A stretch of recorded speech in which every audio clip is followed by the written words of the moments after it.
Thank you, sir. Hereby, I oppose the bill. Sri Hemant Savara, please.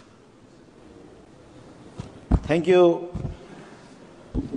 Thank you, sir, for giving me this opportunity. मैं lading bill जो introduce किया है सरकार ने उसका बहुत स्वागत करता हूं। लैडिंग बिल के तहत जो डॉक्यूमेंट बनेगा मुझे लगता है कि it's a vital document in shipping that serve as receipt contract and document of title for good being transported. It is used to ensure that goods are handled, delivered, and legally transferred correctly.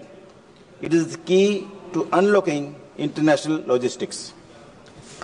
मैं हमारे देश के यशस्वी पंतप्रधान माननीय नरेंद्र मोदी जी को और port minister mister Sonowal sir को बहुत बहुत धन्यवाद देता हूं कि एक मल्टी मॉडल कनेक्टिविटी के तहत भारत का इंडिया का सबसे बड़ा पोर्ट वाधवन पोर्ट जो पालघर में आ रहा है वो इंट्रोड्यूस करने के लिए और जिसका उद्घाटन उन्होंने खुद स्वयं आके किया।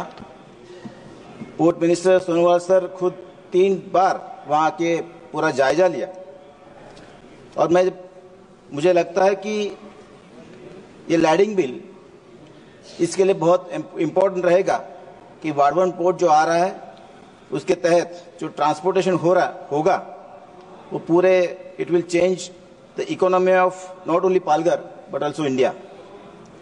मुझे लगता है कि जो पालघर डिस्ट्रिक्ट का जो कोस्टल एरिया करीब 112 किलोमीटर का है, पोर्ट पूरा समुद्र में बन रहा है 1500 हेक्टेयर में। उसके लिए डेडिकेटेड रेलवे है, डेडिकेटेड हाईवे है, रेलवे है, डहाणू नासिक रेलवे भी बन रही है। कनेक्टिविटी जो और पैदा हो रही है वो समृद्धि की तरह मुंबई नागपुर समृद्धि हाईवे को भी कनेक्टिविटी दी जा रही है। उसके आगे हम देख रहे हैं कि वाटरवेज भी वहाँ पे कनेक्टिविटी पैदा होगी जो समुद्र और नदी को भी जोड़ेगी। उसके तहत महाराष्ट्र गवर्नमेंट ने माननीय मुख्यमंत्री देवेंद्र जी ने चौथी मुंबई की घोषणा की है, तो इसके लिए मैं उनका धन्यवाद देता हूं कि डेवलपमेंट बहुत जोर से होने वाला है। एयरपोर्ट भी पालघर जिले में आ रहा है, तो ये सब हम देखे जाए तो एम्प्लॉयमेंट और सेल्फ एम्प्लॉयमेंट करीब 10 लाख के ऊपर होने वाले हैं। जो पालघर में इंडस्ट्रियल एरिया है वहां से जो माल पैदा हुआ, गुड्स पैदा हो गए, एमएसएमई है, फिशिंग बहुत बड़े पैमाने पर होता है।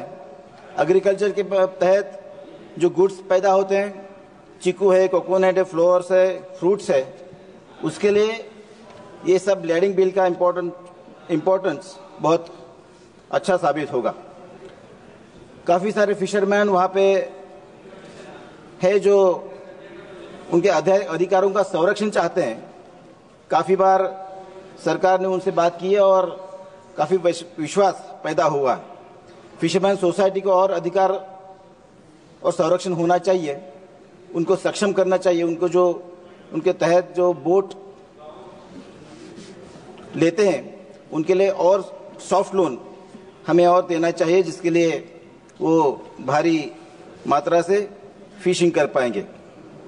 मछुआरों के अधिकारों का संरक्षण भी हमारी सरकार कर रही है और इसीलिए जो फिक्स्ड नेट है, फ्लोइंग नेट के माध्यम से जो फिशिंग होती है उसके बारे में हमें और सोचना चाहिए। जो धूप प्रतिबंधक बंधारे होते हैं, जो बड़ी वॉल बनने वाली है जिसके लिए वाटर फ्लो है वो काफ़ी हद तक चेंज होने वाला है, जिसके लिए स्टोन्स रॉक्स के माध्यम से और टेट्रापोड के माध्यम से जो धूप प्रतिबंधक बंधारे बनने वाले हैं, जिसके लिए भारी मात्रा में फंड लगने वाली है, वो हार्बर देगी। तो हार्बर को हम अगर सक्षम करेंगे तो पूरा कोस्टल एरिया हम धूप प्रतिबंधक बंधारे से कर पाएंगे। इनलैंड फिशिंग काफ़ी मात्रा में होती है, उसको भी हम एनकरेज करना चाहिए। फिशिंग एरिया जो अभी वाधवन पोर्ट के से अफेक्ट होगा वो अगर हम इंक्रीज कर पाएंगे तो मेरे ख्याल से फिशरमैन को काफ़ी आसानी होगी। जो नए बोट हम अगर दे पाएंगे तो उसमें जीपीएस ट्रैकिंग और टेक्नोलॉजी युक्त अगर रहेगी तो काफ़ी अच्छा प्रभाव रहेगा। काफ़ी सारी जेटीज़ की डिमांड है, तो जेटीज़ हमें बनवानी चाहिए। जो फिशरमैन को और कोल्ड स्टोरेज यूनिट्स चाहिए, उसके लिए भी प्रावधान हमारी सरकार कर रही है। काफ़ी सारे जो कोस्टल एरिया में जो गांव है, वहाँ के सब 12th और 10th पास और ग्रेजुएट जो पास लड़के लड़कियां हैं, उसके लिए काफ़ी सारे ट्रेनिंग प्रोग्राम शुरू कर दिए हैं, तो वो भी बहुत अच्छी बात है। और नेचुरल ब्रीडिंग सेंटर्स जो है, अगर जो प्रभावित एरिया है उसके और नेचुरल ब्रीडिंग सेंटर्स अगर हम किए तो मेरे ख्याल से और हमारी जो फिशिंग है वो वैसे की वैसे रहेगी।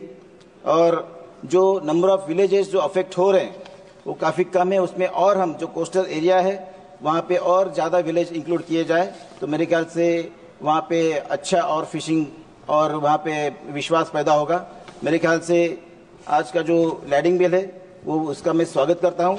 और जो fastest growing district from India Palghar है, वो सब उसके नागरिक और फिशरमैन उसको हम स्वागत करते हैं। बहुत बहुत धन्यवाद। Thank you. Thiru V. Selvaraj.